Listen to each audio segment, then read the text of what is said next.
माईकवर weight नाही, mobile phone घ्या.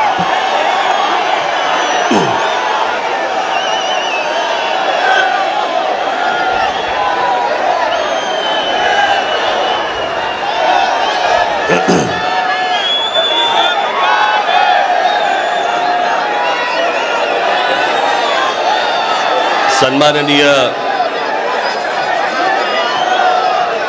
शरद पवार साहेब, सन्माननीय श्री उद्धव ठाकरे जी,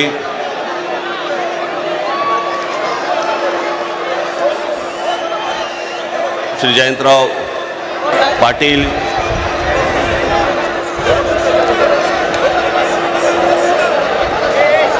दुसरे पण जयंतराव पाटील, इथे दोन नावाचे दुबार बसलेले आहेत. इतर सर्व सन्माननीय आणि माझ्या सर्व जमलेल्या मतदार बांधवांनो, भगिनींनो आणि मातांनो,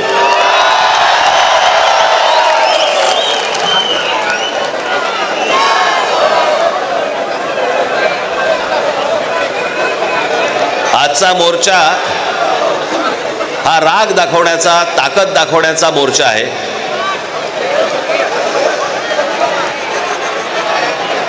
मतदारांना, ए बाबा तो ड्रोन आहे ना, ड्रोन थोडं डोक्यावर आणि माझ्या वारा पडत होता.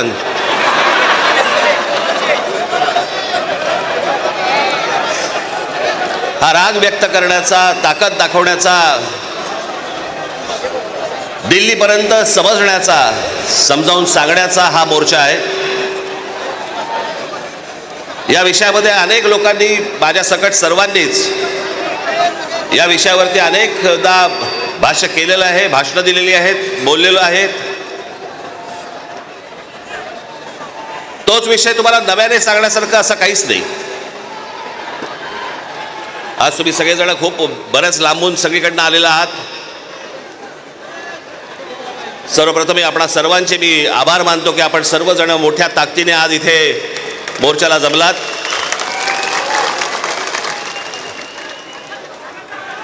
खरं तर छोटे विषय आहेत, काही फार मोठा विषय नाही हा.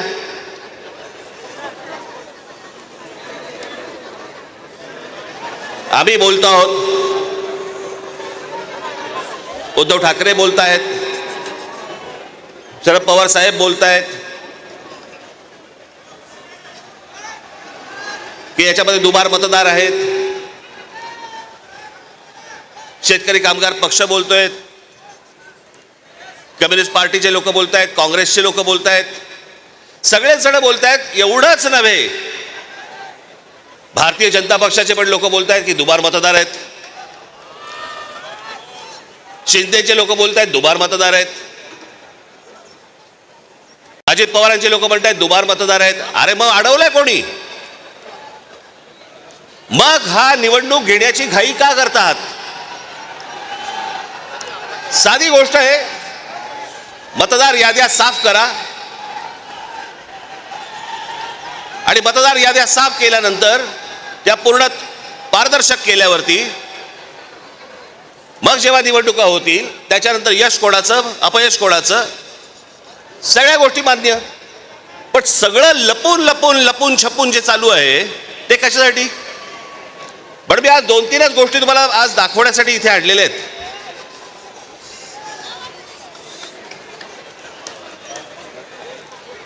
खरं तर हे 4,500 मतदार आहेत.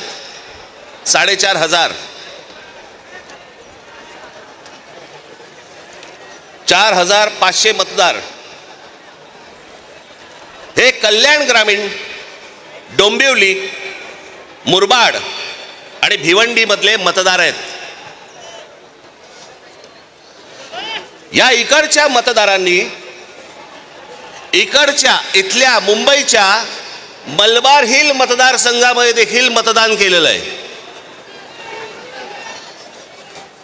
4,500 मतदार हे या ठिकाणी राहणारे यांनी मलबार हिल मतदारसंघामध्ये मतदान केलेलं आहे. त्यातल्या अगदी नावाला म्हणून मी तुमच्यासाठी हे एवढे मतदार आहेत, हे एवढ्या लोकांनी हे तिथे राहत आहेत, तिथेही मतदान केलं आणि मलबार हिलमध्ये देखील मतदान केलं.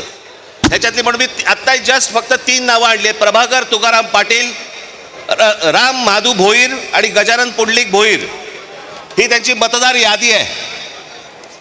या मतदार यादीमध्ये त्यांनी त्या मतदारसंघांमध्ये देखील मतदान केलेलं आहे आणि मलबार मतदारसंघामध्ये देखील मतदान केलेलं आहे. असे लाखो लोक आहेत महाराष्ट्रभर की जे या मतदानासाठी म्हणून वापरले गेले.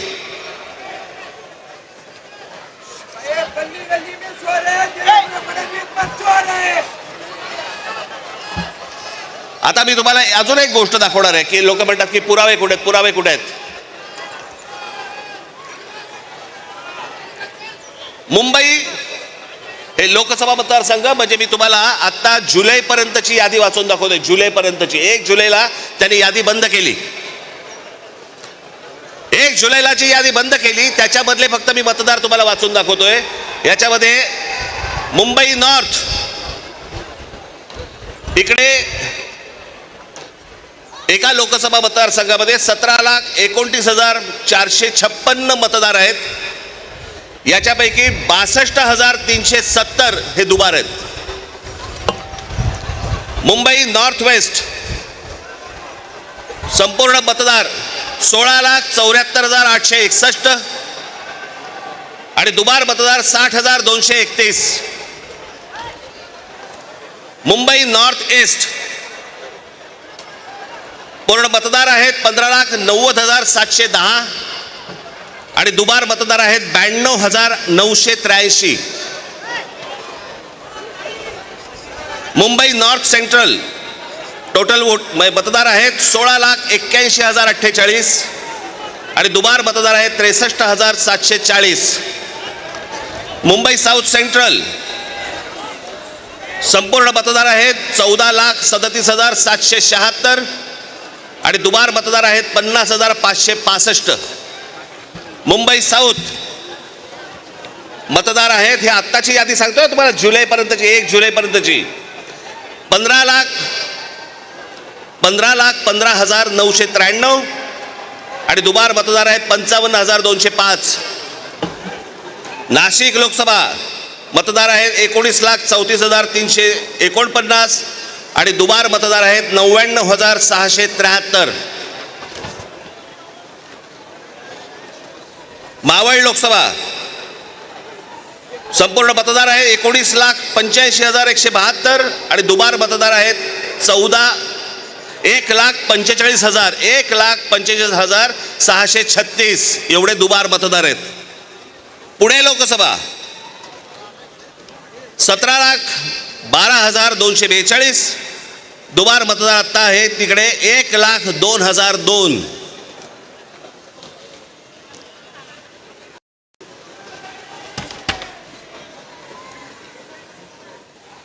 हे ठाणे लोकसभा इथे दुबार मतदार आहेत 2,09,981. लोक म्हणतील की बाबा हे आकडे तो बोलून दाखवलेत, पुरावा कुठे आहे? मी आज तुमच्यासाठी पुरावा देखील आणलाय ह्या सगळ्या दुबार मतदारांचा. काढ ते कापड. हे सगळे दुबार मतदार आहेत. हे एवढे सगळे दुबार मतदार आहेत. हे मी तुम्हाला आता जेवढे फक्त मतदारसंघ सांगितले तेवढ्यातले फक्त दुबार मतदार आहेत. म्हणजे तुम्हाला कल्पना येईल महाराष्ट्रामध्ये काय प्रकारचा गोंधळ येतो.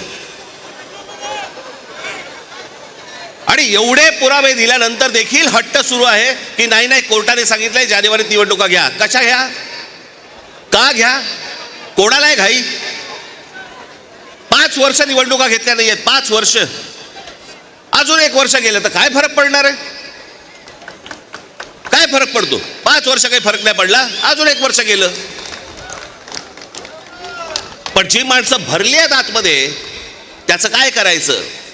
मग त्याच्यातल्या त्याच्यात निवडणुका आटपून घ्यायच्या आणि पुन्हा यश पदरी पाडायचं. याला काय निवडणुका म्हणतात? या निवडणुका अशा याच्यात तर लोकशाही तरी टिकेल. एका आमदाराचा भाऊ सांगतो की मी 20,000 मतं बाहेरून आतमध्ये आणली. आमदाराचा म्हणजे ह्याची हिंमत बघा, सत्तेचा माज बघा, की एक आमदाराचा भाऊ सांगतो की आमदार असतो पैठणचा, त्यांचा बुमरेचा भाऊ ना, हो पण त्याचा बुमरेचा भाऊ ना, तो मुलगा हल्ली कळतच नाही माहिती. या मतदार याद्या तपासताना ह्याच्यातला कोण त्या दिवशी सांगितलं नाही का मी, मुलीचं वय 114, वडिलांचं वय 43. त्या दिवशी काय मला बोलायचं ते मी बोललो. काहीही चालू आहे.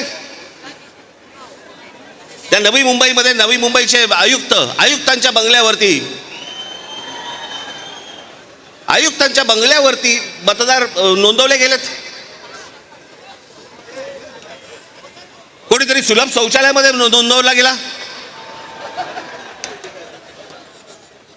कुठेही बसलेला दिसला की काही नोंदवायचा का? ही अत्यंत लाजिरवाणी गोष्ट मला असं वाटतं ही देशभर सुरू आहे, प्रत्येक ठिकाणी सुरू आहे, प्रत्येक मतदारापर्यंत समजले. परवा दिवशी तर मी त्या वोटिंग मशीन बद्दल बोललो, मी त्याचं डेमॉन्स्ट्रेशन दिलं. मी हे गेले 2017 पासून ओरडून सांगतोय की ह्याच्यामध्ये गडबड आहे, ह्याच्यामध्ये गोंधळ आहे. अशा प्रकारच्या साधी गोष्ट आहे, 232 आमदार निवडून आल्यानंतर जर महाराष्ट्रामध्ये मातम असेल, महाराष्ट्रामध्ये जर समजा सन्नाटा असेल, महाराष्ट्रामध्ये काहीच नसेल, सगळे जर मतदार हे गोंधळलेल्या अवस्थेमध्ये असतील आणि सगळ्यांना जर आश्चर्य पडलं असेल, निवडून आलेल्यांना चिमटे काढून बघत होते निवडून आलेले लोक की मी कसं आलो निवडून. पण निवडून आलेल्याची सोय अगोदरच झाली होती, त्याच्यामुळे त्याला माहिती नव्हतं की मी निवडून येणार. हे सगळे कारस्थानं, या सगळ्या गोष्टी, ह्या सगळ्या निवडणूक आयोगाच्या मार्फत सगळ्या सुरू आहेत. कशा निवडणुका लढवायच्या मला जरा सांगा. भाई, जो मतदार उन्हातारामध्ये रांगेमध्ये उभा राहतो त्याच्या मतांचा अपमान नाही का? म्हणजे मतदारांनी मतदान नोंदवायचं, कुठेही करायचं, पण मॅच अगोदरच फिक्स आहे, त्याच्या मताला काय किंमत आहे? आणि म्हणून मला आपल्याला सांगायचं आहे की आता जी काही कायदेशीर कारवाई प्रोसेसची सुरू आहे, मला असं वाटतं उद्धव ठाकरे आपल्याशी या संदर्भामध्ये बोलतीलच, सांगतीलच आपल्याला. ते सगळ्या गोष्टी सुरू असतील. पण एक गोष्ट आपल्याला सांगतो, जेव्हा कधी निवडणुका होतील, जाता फक्त आपल्याला एकच सांगेन, जेव्हा कधी निवडणुका होतील, एक तर पहिल्यांदा तुम्ही घराघरामध्ये जा, सर्वजण याद्यांवरती सगळ्यात जोरात काम करा. चेहरे कळले पाहिजेत, एकेका यादीवरचे सगळ्यांना चेहरे कळले पाहिजेत. ती माणसं तिकडे मतदार नोंदणीची म्हणजे आपलं मतदाराच्या ठिकाणी बसले पाहिजेत. आणि त्यानंतर जर समजा तिकडे हे दुबार तिबारवाले जर आले, तिथेच फोडून काढायचे.